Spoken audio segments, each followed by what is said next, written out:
Neanderthals are one of our closest extinct human relatives. For hundreds of thousands of years, they thrived across a vast territory. Their world stretched from the cold landscapes of Europe all the way to the mountains of Central Asia. They were not the brutish, simple-minded cavemen often shown in old pictures. Instead, they were intelligent and highly adaptable beings who survived in some of the harshest environments imaginable. Understanding them is like looking at a lost branch of our own family tree, a different way of being human that ultimately came to an end, leaving behind a profound and enduring mystery for us to solve. The story of the Neanderthals begins long before modern humans arrived in their lands. They first appeared on the scene around 400,000 years ago, evolving from earlier hominins in Europe and Asia. Their name comes from the Neander Valley in Germany, where some of the first recognized fossils were discovered in the 19th century. These initial finds were groundbreaking, as they provided the first solid proof of an extinct human species. This discovery challenged long-held beliefs about human history and opened up a whole new field of scientific inquiry into our deep past, forcing us to reconsider the linear path of our own evolution. For a very long time, Neanderthals had the vast continents of Europe and Asia almost entirely to themselves. They were the original inhabitants, perfectly adapted to the fluctuating climates of the Ice Age. They lived in small, scattered groups, moving with the seasons to follow herds of large animals like mammoths and woolly rhinos. Their world was a challenging one, filled with giant predators and dramatic environmental shifts. Despite these difficulties, they managed to build a successful and long-lasting culture that persisted for an immense period of time, far longer than our own species, Homo sapiens, has so far existed. The importance of Neanderthals in the human story cannot be overstated. They represent a parallel path of human development. By studying their fossils, their tools, and their DNA, we can learn so much about what it means to be human. Their existence proves that for most of our history, we were not alone on this planet. Other intelligent, feeling hominins shared the world with our ancestors. Their ultimate fate, their disappearance from the fossil record around 40,000 years ago, serves as a powerful reminder of how fragile existence can be and poses one of the most compelling questions in the study of human origins.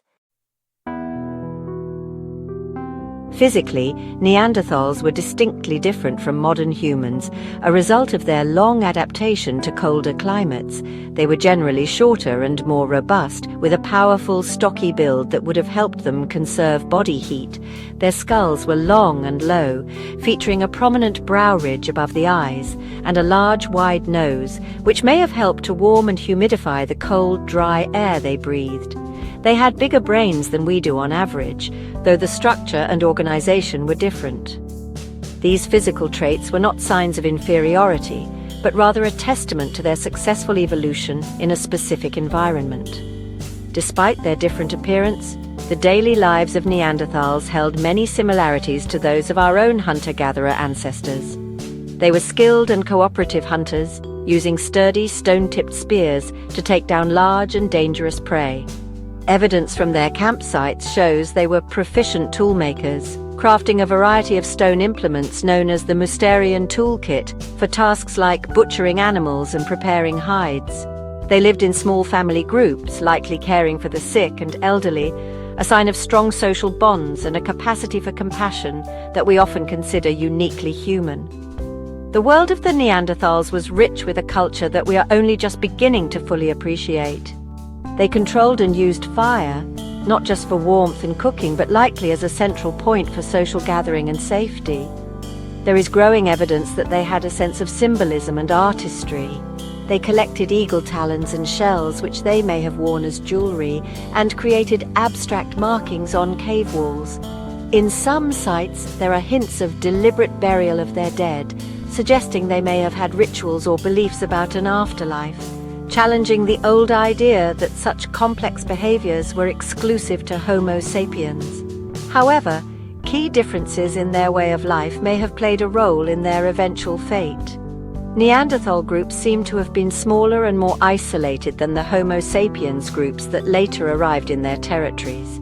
Their tool technology, while effective, remained relatively unchanged for tens of thousands of years, suggesting less innovation or cultural transmission compared to the rapidly evolving toolkits of modern humans. They may have also had a more limited diet, focusing heavily on big game, which could have made them vulnerable when those animal populations declined, unlike the more flexible and varied diet of our ancestors. One of the leading theories for the Neanderthals' disappearance centers on dramatic and rapid climate change. The Ice Age was not a period of constant cold. It was punctuated by severe fluctuations in temperature. Around the time Neanderthals were vanishing, Europe experienced several extreme cold and dry spells. These shifts would have transformed the landscape, turning forests into open, treeless steppe and causing the large animals they relied upon for food to either move or die out. While Neanderthals had survived climate swings before, this period may have been too intense, pushing their populations past a point of no return and straining their ability to find resources. Another major factor was undoubtedly the arrival of modern humans, Homo sapiens, who expanded out of Africa and into Neanderthal territories in Europe and Asia, starting around 45,000 years ago. This set the stage for direct competition for the same limited resources. Our ancestors may have had advantages, such as more sophisticated long-range hunting weapons like spear throwers, larger social networks that could provide support in hard times, and a more varied diet that included fish, birds, and plants. Even a small competitive edge, sustained over thousands of years, could have been enough to gradually displace the Neanderthals from the best habitats. The interaction between the two human groups also raises the possibility of disease. As Homo sapiens moved into new lands, they would have carried pathogens that Neanderthal populations had never encountered before and therefore had no immunity against. We see historical examples of this, such as when European diseases devastated Native American populations. It is plausible that our ancestors introduced illnesses that proved deadly to the Neanderthals, weakening their small, scattered groups and accelerating their decline. This pathogen bomb could have been a silent killer, working alongside other environmental and competitive pressures to seal their fate. It is most likely that a combination of all these factors led to the Neanderthals' extinction. It was probably not a single dramatic event, but a slow, complex process that unfolded over several thousand years. Climate change may have weakened their populations, making them more vulnerable. The arrival of Homo sapiens then introduced direct competition for dwindling resources and possibly new diseases.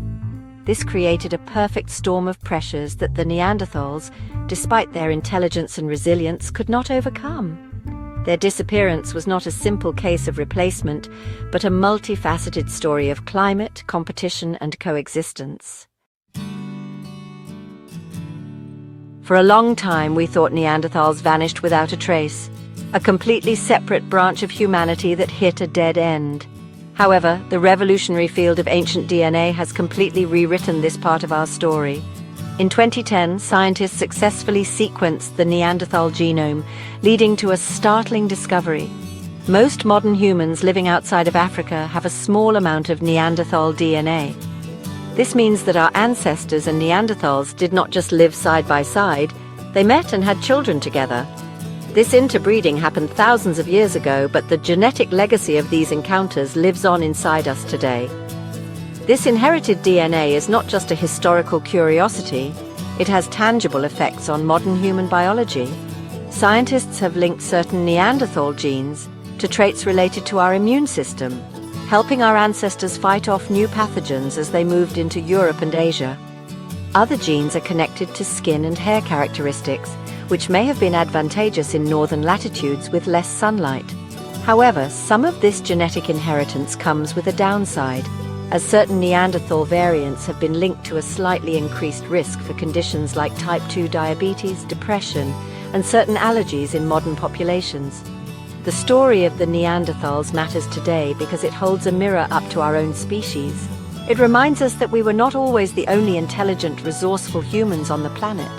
For most of our existence, the world was a more diverse place, home to multiple kinds of people.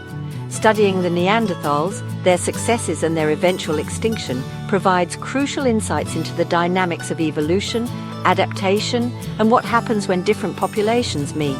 Their fate is a powerful lesson in how fragile even a long-established and successful species can be in the face of environmental change and new competition. Scientific discovery continues to paint an ever clearer picture of our ancient cousins. Archaeologists are constantly finding new sites that reveal the sophistication of Neanderthal behavior, from their use of adhesives to make tools to their potential for symbolic thought and art. Geneticists are delving deeper into their DNA, learning more about their population size, social structures, and the precise nature of their interactions with our ancestors. The Neanderthals may be gone, but their story is far from over. They remain a vital and fascinating chapter in the epic of human origins, their echoes resonating within our very cells.